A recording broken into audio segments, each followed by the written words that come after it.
안녕하세요. 결혼 4년차 맞벌이 부부로 3살 된 딸을 둔 30대 워킹맘입니다. 대한민국 보통의 며느리들은 시댁 스트레스 때문에 시금치도 먹기 싫다고 하잖아요. 그런데 이따금 정말 가뭄에 콩나듯 좋은 시부모님도 계신 것 같아요. 저희 시부모님이 바로 그런 분들이세요. 다정하고 자상하신 시부모님. 물론 남편도 다정다감한 스타일이에요. 다정한 시댁 사람들을 만났을 때 처음엔 적응이 잘 안 됐어요. 이거 혹시 몰래카메라 아닌가? 어쩌면 노동 착취를 위한 고도의 밑밥 작전일지도 몰라. 정말 별별 상상을 다 했는데요. 지금은 어릴 때 못 받은 사랑을 지금 받나 보다 하고 있어요. 친구들은 제가 전생에 나라를 구한 게 틀림없다고 입을 모아 말하는데 저도 그런 것 같아요. 결혼과 동시에 신부왔다. 인생 역전 대반전. 시댁복이 터진 케이스죠. 저는 아버지를 일찍 여의고 홀어머니 밑에서 자랐는데요. 엄마는 가정보다 일이 우선인 워커홀릭이었어요. 출세욕이 강한 야심가 엄마 덕분에 경제적으로는 풍족했지만 부모의 사랑은 늘 부족해서 애정결핍이 있는 아이로 자랐습니다. 엄마가 사회생활에 충실한 데다 워낙 사교적인 분이라 각종 모임에 만남도 많아서 집은 대체로 어수선했어요. 일주일에 한 번 가사 도우미 이모가 와서 청소와 빨래를 해주시고 밑반찬도 챙겨주셨어요. 엄마는 늘 바깥 활동에 바빠서 저는 항상 뒷전이었고 그래서 늘 사랑이 고팠습니다. 그런데 결혼을 하면서 그 사랑이 꽉 채워지는 기분이 들었어요. 시어머니를 뵀을 때 따뜻하고 자애로운 면모에 완전 반해버렸죠. 정말 국민엄마 혜자스러운 분이 저희 시어머니세요. 결혼할 때에도 저희 친정어머니에게 딸 이쁘게 키워서 시집 보내주신다고 그렇게 다정하게 인사해 주시고요.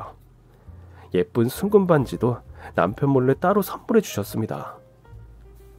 나는 언제나 네 편이야. 우리 아들 때문에 속상하고 힘들면 언제든 말해. 내가 혼내줄 테니까. 하면서 제 손을 잡아주시던 시어머니의 따스한 온기가 아직도 제 기억 속에 남아있어요. 일이 우선인 엄마만 보다가 가족이 1순위인 시어머니를 보고 저는 문화 충격을 받았어요. 처음 시댁에 갔을 때 시부모님이 집 앞까지 나와서 저희를 기다리는 것도 놀라웠고요. 적은 평수이지만 시어머니가 알뜰살뜰 가꾼 집은 너무 따스했어요. 청결하고 위생적인 욕실과 깔끔하게 정리정돈된 주방과 거실, 여기에 온갖 식물들이 파릇파릇 숲을 이루고 있는 베란다. 보기만 해도 마음이 초록초록해지는 시어머니의 집은 제가 로망하던 꿈의 집이었습니다. 어머니, 이건 무슨 꽃이에요? 너무 예뻐요. 아, 이건 사랑초고 요것들은 제라늄이란다. 와, 제라늄들이 정말 다양하게 많네요. 제각각 이름이 있는데 나는 잘 모르겠어. 그냥 재미로 키우는 거지. 그런데 여기 정말 작은 숲 같아요. 이 나무는 꽤 큰데요? 아, 그건 벵갈 고무나무야. 우리 집에 온 지 벌써 20년이 됐는데 이게 공기 정화에도 좋고 영원한 행복, 장수와 풍요를 상징한다고 하더라. 20년 치고는 작은 거 아니에요? 나무가 웃자라면 가지치기를 해주거든. 어머니, 저도 베란다에 화분 드리고 싶어요. 그래? 그럼 내가 아끼는 화분들 선물로 주마. 네, 고맙습니다. 집에 가져가서 잘 키울게요. 시어머니는 요리도 잘하셔서 시댁에 갈 때마다 맛난 음식들을 만들어주시는데요. 이따금 당신이 손수 아침상을 차려놓으시고 저희를 깨우기도 하세요. 저희 집에 올 때도 맛있는 음식을 한 보따리 해오시곤 해요. 제가 김치를 좋아한다고 온갖 김치를 담그시면 맛보라고 택배로 보내주세요. 배추 겉절이, 봄동 겉절이, 갈치젓 솥박지, 알타리 무김치, 물김치. 시어머니가 만드신 요리는 다 맛있어요. 지난해 공무원으로 정년퇴임하신 시아버지도 다정하세요. 제가 전화를 드릴 때마다 사랑하는 며느라기냐, 우리 집 보물아가야 하십니다. 이게 제일 적응 안 됐던 부분인데요. 시아버지가 저에게 처음 전화하신 날은 보이스피싱인 줄 알고 전화를 끊은 적도 있어요. 여보세요?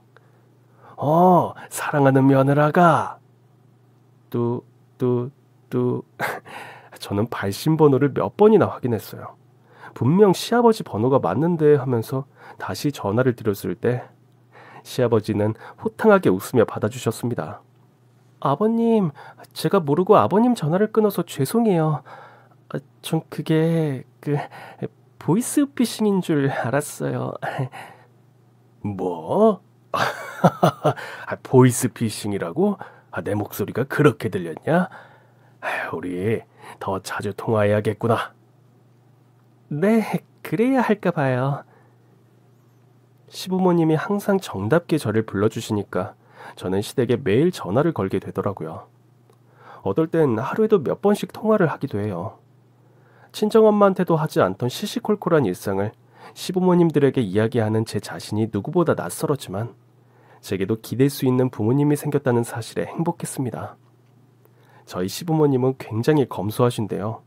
그래도 쓸 때는 확실하게 돈을 쓰는 현명한 분들이세요. 저희가 결혼할 때는 감사하게도 신혼집 구입하는 데 보태라고 목돈을 주시기도 하셨어요. 아유, 며느라가 내 배가 홀쭉해진 것 같지? 에휴, 이 전체적으로 슬림하니. 글쎄요, 잘 모르겠는데요. 혹시 아버님 어디 편찮으셨어요? 아니, 너희 엄마가 너네 신혼집 보탠다면서 나한테는 일주일 내내 풀만 줬단다. 아유, 이러니 내가 살이 빠질 수밖에. 에휴, 또 이런다. 퇴직하고 쉬면서 배 나왔다고, 다이어트 한다면서 채식하겠다고 한 사람이 누군데? 아무리 그래도 내가 소도 아니고 내내 풀만 주면 어떡해. 음메 이젠 말도 안 나온다. 음메. 아버님, 제가 소고기 사드릴게요. 그래, 그럴까? 그럼 우리 오늘 저녁 소고기 사 먹을까? 아유, 당신 정말 그러고 싶어요? 그래, 그러고 싶다. 사랑하는 우리 며느라가가 소고기 사준다는데. 당신은 그럼 먹지 마. 어머니 같이 가세요. 제가 안심으로 쏩니다. 말씀은 이렇게 하셔도 고깃집에서 계산을 할 땐 언제 하셨는지도 모르게 시아버지가 계산을 하신답니다. 저희가 너무 고마워서 선물이나 용돈을 드리면 항상 용돈이나 선물 같은 다른 방법으로 돌려주시곤 하십니다. 아직 저희한테 미안해서 용돈을 못 받으시겠대요. 나중에 돈 많이 벌거든 용돈 달라고 말씀하시는 시부모님. 자식들에게 손 벌리지 않을 정도로 노후 준비를 단단히 해주셨나 했는데 꼭 그건 아니었어요.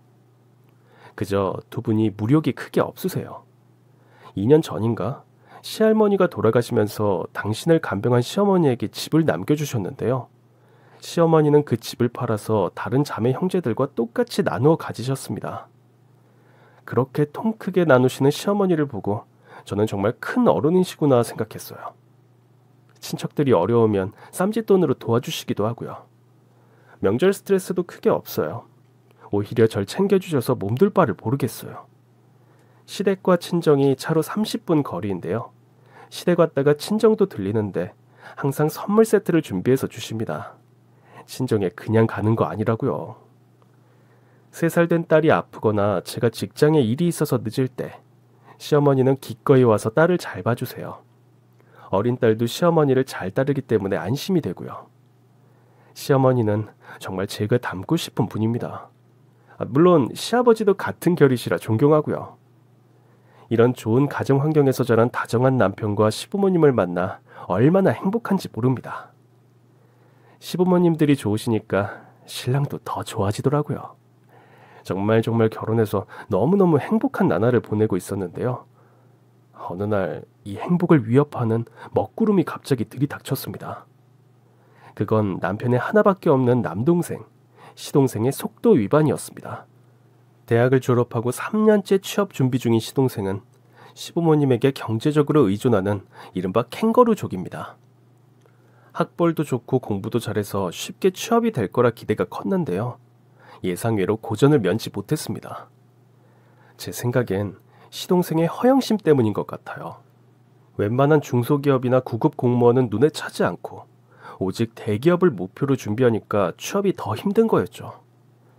아무튼 고시원에 들어가 죽어라 시험 공부만 하는 줄 알았던 시동생이 어느 날 한 여자를 데리고 왔어요. 같은 학원에서 공부하며 눈이 맞았다는 25살의 그녀는 곱상한 외모에 아주 맹랑한 성격의 소유자였습니다. 두 사람은 취직은 나중 일이고 임신을 했으니 당장 결혼부터 하겠다고 하네요. 고시원 들어가서 공부한다던 애가 당장 결혼을 한다니 이게 무슨 일이니? 어머니, 아버지 놀라지 마세요. 이 사람 대중에 밀양박시문 중에 32대소 나이가 잘하고 있습니다. 뭐? 임신? 이 녀석이 하라는 공부는 안 하고 쓸데없이 엄한 데 에너지를 쏟아? 하면서 시아버지가 시동생의 팔을 세차게 때렸습니다. 아버지, 아이가 듣습니다. 까놓고 말해서 지금 시대가 어느 시대입니까? 인구 고령화와 저출산으로 대한민국의 미래가 암울한 이때, 저라도 이 한 몸 바쳐 출산율을 높임으로써 국가의 발전과 번영에 크게 이바지하려고 합니다. 으이그, 말이라도 못하면. 그래서 당장 살 집은 있고. 안 그래도 그게 말입니다. 제 명료한 기억에 따르면 형 결혼할 때 부모님이 지원 사격을 해주셨지 말입니다. 저도 염치불구하고 그 지원금을 받았으면 합니다만. 너 기억 안 나니? 너 군대 제대하고 주식하고 코인 투자하다가 몇 천을 말아먹었을 때 결혼자금 끌어쓰겠다고 해서 우리가 메꿔줬잖아. 그런 일이 있었네요.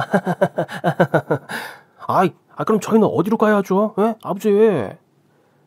그걸 우리한테 물으면 어떡하니? 아이고 말이야. 취업을 하랬더니 취집을 시키고 앉았어. 너희 부모님은 뭘 하셔? 우리 준섭이가 인사는 드렸니? 네, 저희가 당장 결혼하면 용서해 주신대요. 결혼이라. 시부모님은 지금 당장 결혼식을 올리기엔 경제적 상황이 여의치 않다고 판단하시고 그 여자네 부모님과 상견례 해서 결혼식은 시동생이 취업을 한 뒤에 하기로 합의를 보셨습니다. 그렇게 시동생 부부는 결혼식 대신 혼인신고를 먼저 하고 시댁에 들어와 살게 됐습니다. 취업 준비생들이라 당장 집 마련할 돈이 없었기 때문인데요. 시부모님은 퇴임 후 두 분이서 오손도손 조용히 살고 계셨던 터라 이 모든 상황이 답답했지만 자식들이니 어쩔 수 없이 시동생 부부를 거두셨어요. 이때부터 기가 막힌 동거, 시댁의 악몽이 시작됐어요. 왜냐하면 동서가 너무너무 철딱서니가 없었거든요. 고작 임신 6주 차에 임신 유세가 장난이 아니었습니다. 입덧 때문에 아무것도 못 먹겠어. 어떡해. 우리 아기 건강 어떡해. 자기야, 뭘 해줄까? 뭐가 먹고 싶어? 뭐든 말만 해. 자기가 원하는 건 내가 이 세상 끝까지 달려가서 구해올 거야. 왜 그래? 내 몸매 망가진 거 봐. 35, 24, 35 콜라병 몸매가 망가지기 시작했다고. 이게 다 자기 때문이야. 몰라. 어디 봐. 눈부셔. 눈부셔. 자기가 너무 눈부셔서 눈을 제대로 뜰 수가 없어. 이제 선글라스 가지고 와서 끼고 봐야겠어. 잠시만. 두 사람의 대화는 정말 눈꼴 시려서 못 듣고 있겠더라고요. 공부만 죽어라 파는 범생인 줄 알았는데 손발이 오글거리는 멘트를 날리는 사랑꾼이 되었는지 모르겠어요. 물론 임신 초기는 입덧 때문에 토하고 살도 빠지고 힘든 시기죠. 하지만 자기 몸 힘들다고 동서가 시어머니를 부려먹는 걸 보니 부하가 치밀더라고요. 임신 초기인데도 시어머니가 해주는 밥만 홀라당 처먹고는 설거지도 안 해요. 몸이 힘들어서 설거지도 할 수 없다는데 청소는 말해 뭐해요. 급기야 동서 속옷 빨래까지 시어머니가 해주시더라고요. 어머니, 버릇 나빠지게 이런 건 동서가 직접 하라고 하세요. 입덧이 심해서 손 하나 까딱할 힘이 없다는데 어떡하니. 빨래를 쌓아둘 수도 없고. 동서의 말을 고지고대로 믿고 시어머니가 모든 집안일을 도맡아서 해주시는 이 상황이 정말 기가 찼습니다. 그런데요, 동서가 입덧이 심하다면서 먹기는 얼마나 잘 처먹게요. 시어머니가 차려주는 삼시세끼는 기본이고요. 오늘은 왠지 딸기가 먹고 싶네. 오늘은 붕어빵 갬성. 붕어빵이 땡기는 날씨 아님. 이러면서 시아버지나 시동생에게 자기 먹을 간식 심부름을 시켰어요. 심지어 같이 살고 있지 않은 저까지 부려먹는 거예요. 형님 지금 회사죠? 제가 지금 냉족발이 너무 먹고 싶은데 형님 회사 옆에 그 유명한 족발집 있잖아요. 퇴근하시면서 그거 사서 오시면 안 돼요? 저는 지금 몸이 무거워서 못 가요. 임신 초기에 몸이 무겁다고 저한테 족발 심부름을 시키네요.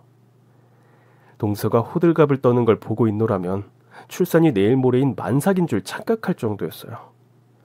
저도 임신을 해봐서 아니까 같은 여성 동지의 심정으로 동서의 부탁을 들어주곤 했는데요. 갈수록 더 심해지는 거죠. 형님, 오늘 주말인데 집에 계세요? 오늘 집인데 왜? 제가 지금 냉파스타가 너무 먹고 싶은데 형님 댁 근처에 유명한 파스타집 있잖아요. 그거 지금 사서 오시면 안 돼요? 저는 지금 몸이 무거워서 못 가요. 이 지랄을 떠는 겁니다. 이게 정말 누군 왕년에 임신 안 해봤는 줄 아나. 임신했다고 남편과 저를 부려먹는 동서가 못마땅하고 얼척이 없었지만 제가 안 사가면 저희 시부모님을 부려먹을 것 같아서 그래 알았어 조금만 기다려 깨갱 하게 되더라고요. 꿈과 야망에 크게 못 미치는 무능력자 둘째 시동생 부부는 시부모님 댁에 기생충처럼 붙어 살면서 생활비를 1원도 보태지 않았어요. 시아버지의 공무원 연금은 시동생 부부의 생활비로 고스란히 들어갔고요. 매일 돼지같이 먹어제끼는 동서의 왕성한 식욕에 가계 지출이 폭발적으로 늘면서 시어머니의 가계부는 적자를 쌓아나가기 시작했어요. 그래서 시아버지는 결국 아파트 경비 일을 맡으셨고요. 시어머니는 공공근로 신청을 하셨대요. 이 사실을 알고 저희 부부는 어이가 없었습니다. 남편이 시동생 부부를 불러 앉히고 생활비에 대해 한마디 했더니 형, 나 시험 준비하는데 너무한 거 아니야? 내가 합격만 하면 우리 부모님 내가 다 모실 거야. 효도할 거라고.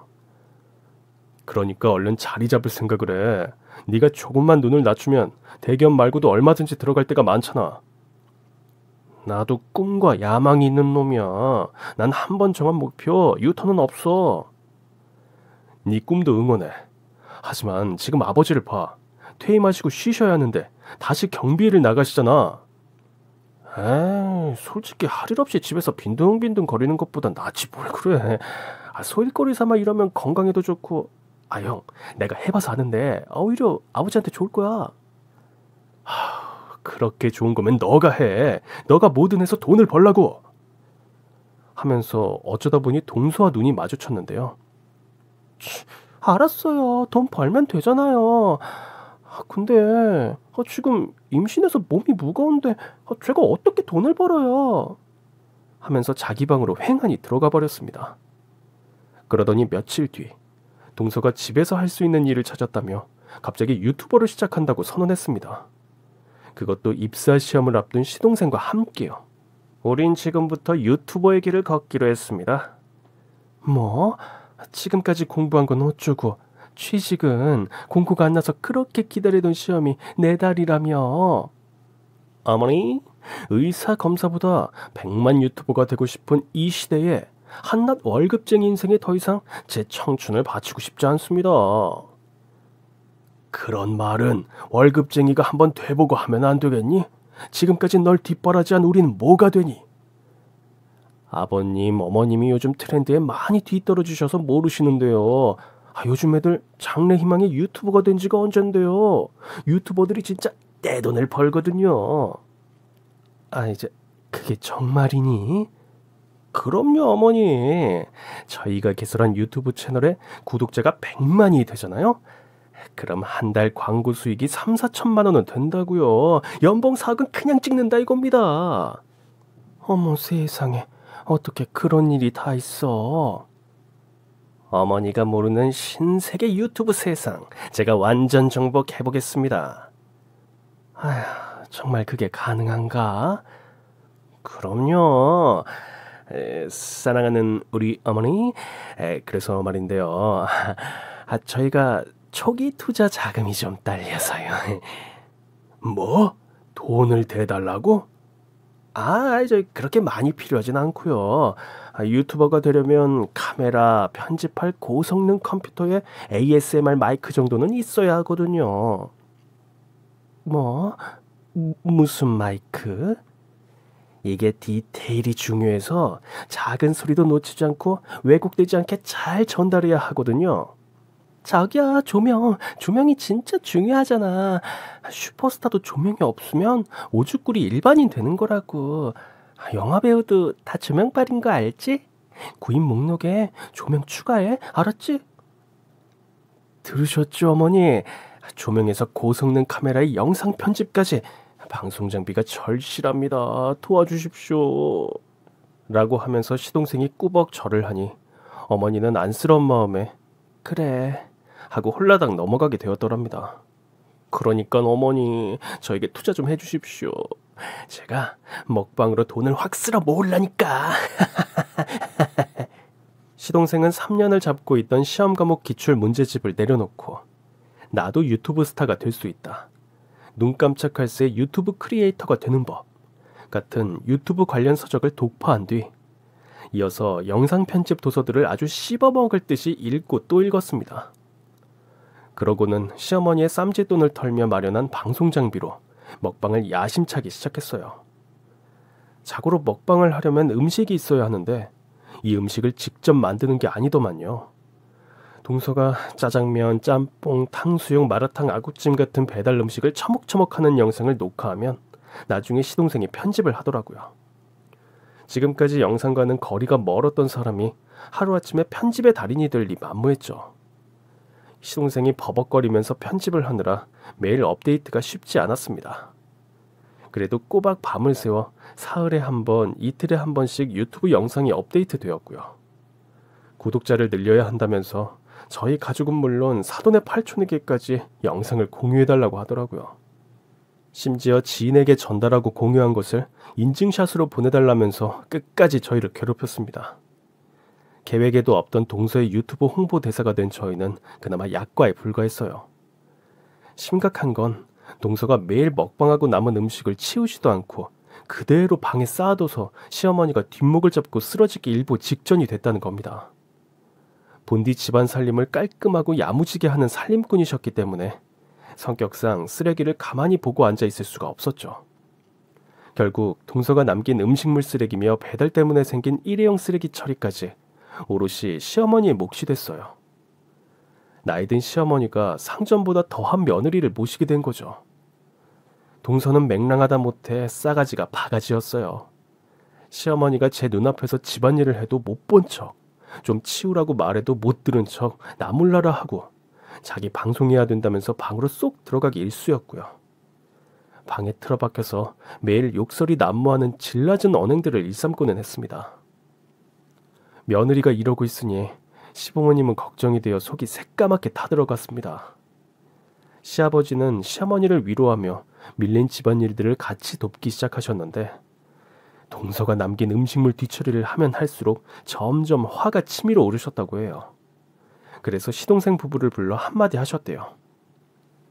한 달 동안 너희들 먹은 음식물 쓰레기, 일회용기들 버리느라 엄마가 너무 힘들어하셔. 자기가 먹은 것 정도는 치울 수 있지? 아버지, 저 사람은 임신부잖아요. 병원에서도 절대 안정을 취하라고 했어요. 어떻게 청소를 시켜요? 그럼 네가 치우면 되겠네. 나도 내 아내 건강이 중요한 사람이다. 아버지, 저도 그냥 쉬는 게 아닙니다. 콘텐츠 개발과 홍보 마케팅을 매일매일 고민해야 하고 무엇보다 편집에 이제 조금 익숙해져서 매일 업데이트를 해야 하거든요. 정말 24시간을 풀로 써도 모자랄 지경이라고요. 그래서 지금 구독자 수가 얼마나 되는데? 아직은 미약하죠. 그래서 몇 명인데? 28명이. 뭐? 에라이, 28명으로 네가 계획한 연봉 4억을 벌 수나 있냐? 그럼요, 아버지. 이 사람과 제가 시크릿을 하고 있거든요. 시크릿? 아, 그건 또 뭔 개뼈다구 같은 소리냐? 아버지, 시크릿, 끌어당김의 법칙, 상상한 대로 이루어진다.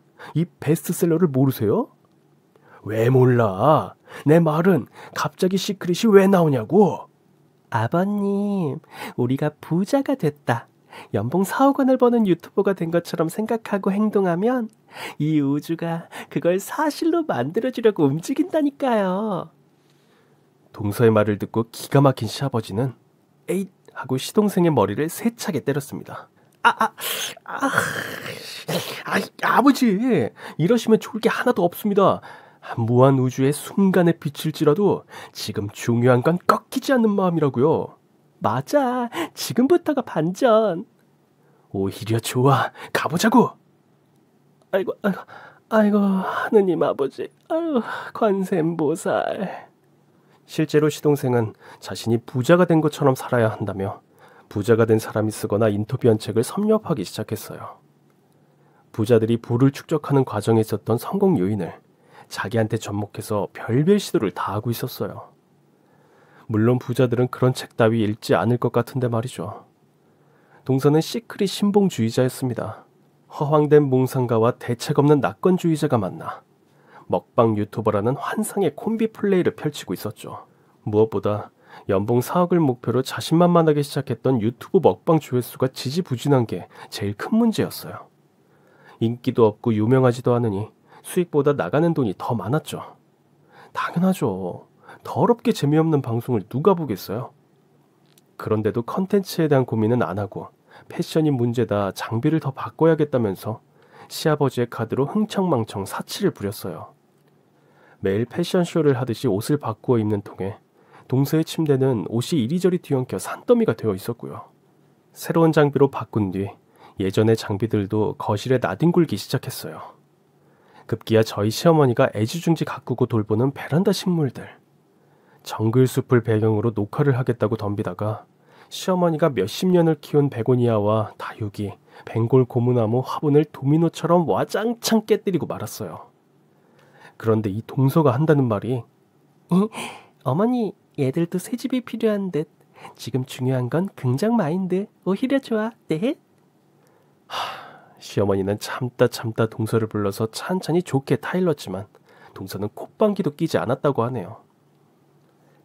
얘아가 방송도 좋지만 사람이 지켜야 할 도리는 기본적으로 해야 하지 않겠니?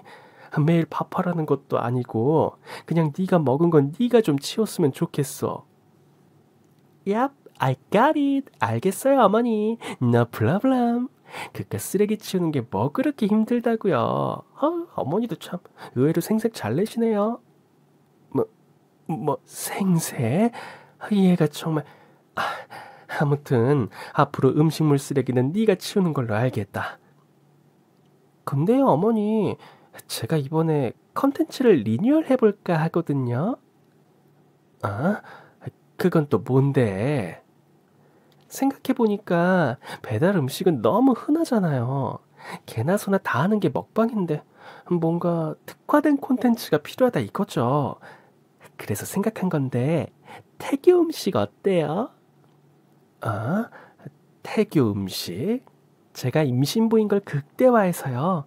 지금부터 태교에 좋은 음식 먹방을 하는 거예요. 태교 음식을 하든 태국 요리를 하든 나는 네가 치우는 것만 제대로 해주면 좋겠어. 동서는 시어머니의 당부를 들은 척도 하지 않고 갑자기 박수를 치며 맞다. 어머니 요리 잘하시잖아요. 저 좀 도와주세요. 어머니가 태교에 좋은 음식을 직접 만드는 과정을 손만 찍는 거죠. 마치 제가 만드는 것처럼. 잠시 손 좀 봐요, 어머니. 너무 쭈글쭈글하네. 어머니, 오늘부터 바세린 한 통 바르고 비닐장갑 끼고 주무세요. 안 되겠다. 모자이크 처리는 좀 그렇고 뽀샤시 효과를 주면 되려나? 이따 준섭 씨한테 물어봐야지 하면서 자기 방으로 들어갔습니다. 아무리 말해도 정신을 차리지 못하는 동서를 보다 못한 시어머니가 오죽했으면 저를 불러 한참 동안 넋두리를 하셨어요. 그런데 제가 딱히 도와드릴 수 있는 게 없어서 내심 죄송했습니다. 어머니, 잠시 저희 집에 피신하 계시면 어떻겠어요? 너희 아버지 식사는 누가 챙겨주고. 그렇다고 동서 태교 음식을 만들어 주시게요? 태교 음식이라고 해도 보통 요리하듯이 하면 되는 거니까 뭐 그리 어려울까? 하셨지만 어려웠습니다. 말도 안 되게 힘든 작업이었습니다.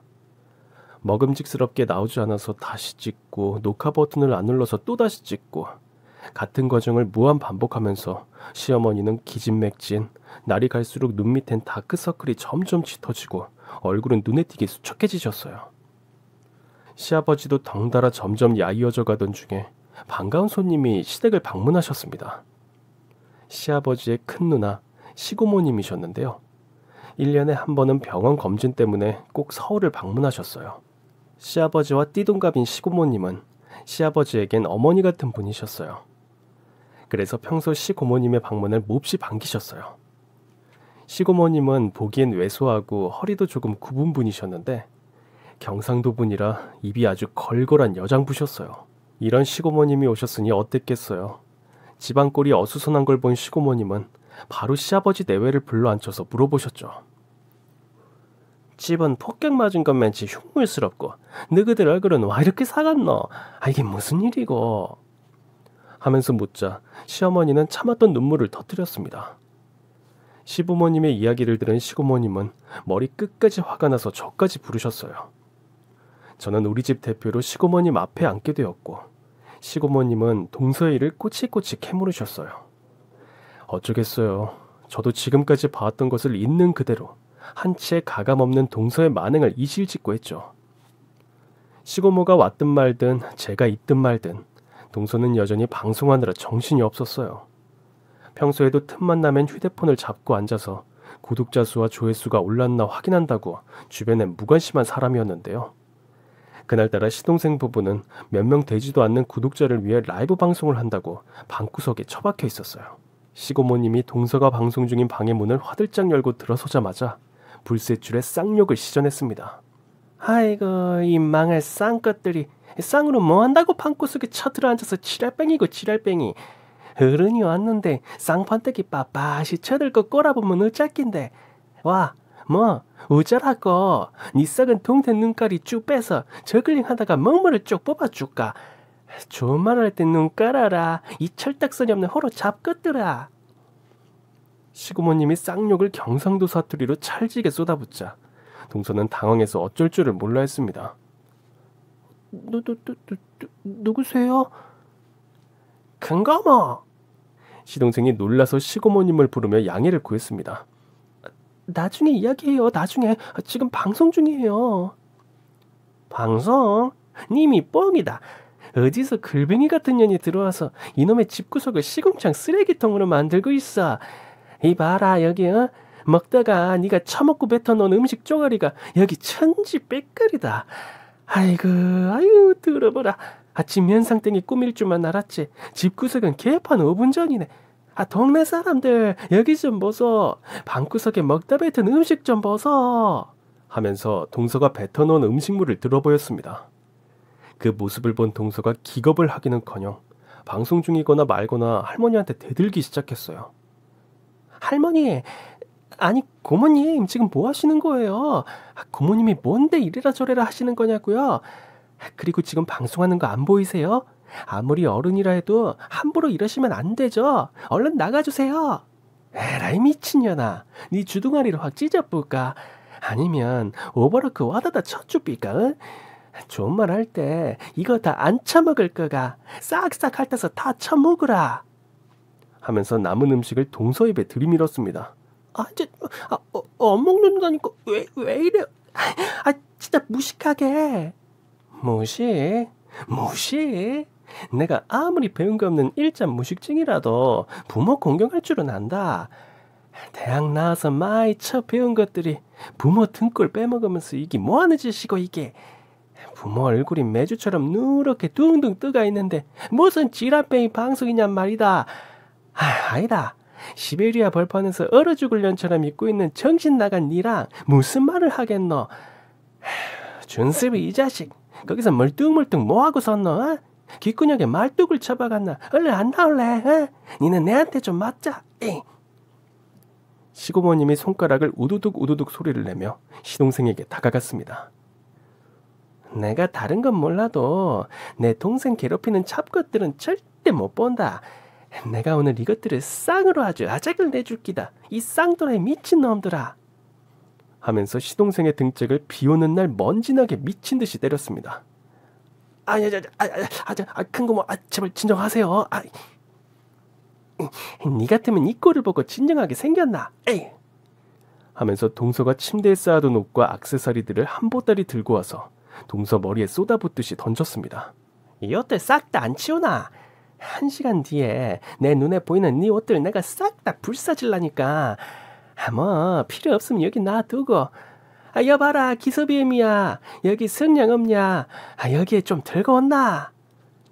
극대노한 시고모님의 기세에 겁에 질린 동서가 얌전히 쭈그리고 앉아서 자기 옷들을 하나씩 개기 시작했습니다. 시동생도 주섬주섬 갠 옷들을 옷장에 넣었고요. 네가 머리에 꽃만 안 달았다 뿐이지 미친 게 분명하다. 어떻게 이런 꼴을 하고 사노? 에이? 부모가 잘해주면 고맙게 생각하고 너희도 잘해야지. 부모 은혜를 얌생이처럼 받아 처먹고 그걸 개똥으로 쳐갚아. 에? 이 배응망덕한 것들 그냥. 도기가 찾아든 시고모님 눈에 방송 중인 카메라가 들어왔습니다. 아이 이게 뭐고? 어떻게 이게 다 나갔어. 하면서 시동생이 카메라를 끄려고 하는데 시고모님이 카메라에 얼굴을 들이밀고 큰 소리로 외쳤습니다. 이게 뭐고? 이건 나가는 거야. 들리니까 동네 사람들. 시부모한테 이따구로 대하는 인성 쓰레기 인간들 뭐하러 보고 있노? 할 일이 그래 없나? 이랬으면 발 닦고 자위나 자라. 하면서 카메라 방송 장비들을 다 바닥에 내팽개치셨어요. 우당탕탕 소리를 듣고 달려온 시부모님들이 동서를 도와서 방을 치우려고 했습니다. 그러자 시고모님이 못하게 말리셨어요. 안 된다. 너희들 절대 야들한테 해주지 마라. 저런 상또라이 잡것들을 도와주면 버릇된다. 아들 버릇 나빠지는 게 다 부모 탓인기라. 너희도 며느리가 잘못하면 홍구녕을 내서 못하게 해야지. 오냐 하다가 후레자식 되는기라. 누님, 이게 다 제가 잘 챙기지 못한 잘못입니다. 맞다. 네가 가정교육 잘못 시킨 거 맞다. 이런 아들은 포기하면 안 돼. 아무리 늦어도 참교육을 시켜야 한대. 자, 아야들한테 부모의 심정을 솔직하게 말해봐라. 그제야 시부모님도 시동생 부부에게 처음으로 싫은 소리를 어렵게 꺼내놓았습니다. 임신하고 몸 무겁다고 하니 우리도 봐줘야지 했는데 허구한 날 먹고 남은 음식물 쓰레기 처리하는 게 쉽지 않더라. 태교에 좋은 음식 만드는 것도 나는 못하겠어. 몇 번을 찍고 또 찍는데 나는 못해 그런 일. 세아가 다른 건 몰라도 속옷 빨래까지 시어머니한테 시키는 건 좀 아니지 않니? 앞으로 네 빨래도 네가 하고 밥도 네가 챙겨 먹도록 해. 그리고 준서봐, 너는 유튜브 한다고 설치지 말고 다시 시험 공부를 하는 게 어떻겠니? 이쪽 일도 적성이 맞는 사람이 따로 있는 것 같다. 시부모님들의 허심탄회한 이야기를 듣고 시동생은 푹 떨군 고개를 차마 들지 못했고요. 동서는 상처받았다면서 뿌앵 하고 울기 시작했습니다. 그러자 시고모님이 또가 안 그치나? 으름장을 놓자 동서가 코를 훌쩍거리며 눈물을 멈추었습니다. 일이 이렇게 일단락 나는 줄 알았는데요. 동서가 시댁에서 받은 서러움을 자기 친엄마에게 전화해서 하소연하면서 일이 일파만파 커지고 말았어요. 그날 동서의 부모는 자신들의 시부모님과 외식을 하러 가던 길이었는데요. 눈물을 흘리고 울고불고 하는 동서 전화를 받고는 무슨 큰일이 난 줄 알고 그 길로 차를 돌려 시댁으로 달려오셨어요. 동서의 엄마, 아빠, 할머니, 할아버지까지 보이자 갑자기 가족 상견례 자리가 돼버렸어요. 그런데 서로 인사를 나누기도 전에 자기 식구들이 많다고 생각했는지 동서가 자기 친정 엄마를 보자마자 또 뿌앵하면서 울음을 터뜨렸습니다. 그걸 본 사돈 어르신이 뭐예요? 우리 딸한테 너무하시는 거 아니에요? 하며 노발대발 하셨습니다. 박서방이 취직할 때까지 결혼식도 미루고 시댁에 보내서 우리 마음이 얼마나 안 좋은데 왜 우리 딸을 울리는 겁니까? 사부인 진정하세요. 제가 차근차근 말씀드릴게요. 일단 여기 좀 앉아보셔요. 시어머니가 조근조근하게 말씀을 드렸는데 이때 시고모님이 저 아가 왜 우냐고요? 내가 오늘 눈물 콧물 쏙 빼게 홍군형을 내서 그랬습니다. 시어머니가 얼른 시고모님을 소개했습니다. 저희 고모님이세요. 오늘 시골에서 올라오셨어요. 그런데 이 어르신들은 저희 시부모님이세요. 우리의 할머니 할아버지 되십니다. 동서가 울고 있지만 인사는 해야겠기에 저도 고개 숙여 인사드렸습니다. 안녕하세요. 저는 이 집 큰 며느리입니다. 어색하고 뻘쭘한 인사가 끝나고 시고모님이 동서의 방으로 성큼성큼 걸어가시더니 문을 활짝 열어제치고 큰 소리로 말씀하셨습니다. 여기 한번 보이소. 이게 사람이 자는 방입니까? 돼지우리입니까? 제 눈에는 앞만 봐도 소마구 같은데요. 짐승도 여기서 자라고 하면 차라리 날 죽이서 안 하겠습니까? 하면서 동서의 방을 들여다보라는 제스처를 하셨어요. 동서의 할아버지가 헛기침을 하면서 방 안을 보시더니 못마땅한 듯 땡 한참 동안은 혀를 차셨습니다. 동서의 할머니도 빼꼼 구경하듯 방을 보시고는 아유 망측해라 하시며 고개를 돌리셨어요. 두 분의 반응을 보고 불편한 기색으로 서 있는 동서의 부모에게도 확인해 보시라고 시고모님이 재촉하셨습니다. 사돈어른, 나는 안 볼란다 하지 마시고 한번 보이소. 봐야지 알지요. 마지못해 동서의 방을 본 두 사람도 역시 하고 긴 한숨을 내쉬셨습니다. 어떻습니까? 가관이시에. 저 아가 방구석을 저래 만들어 놓은 것도 모자라서요. 무슨 먹방인가 한다고 음식물 쓰레기를 매일같이 내놓는답니다.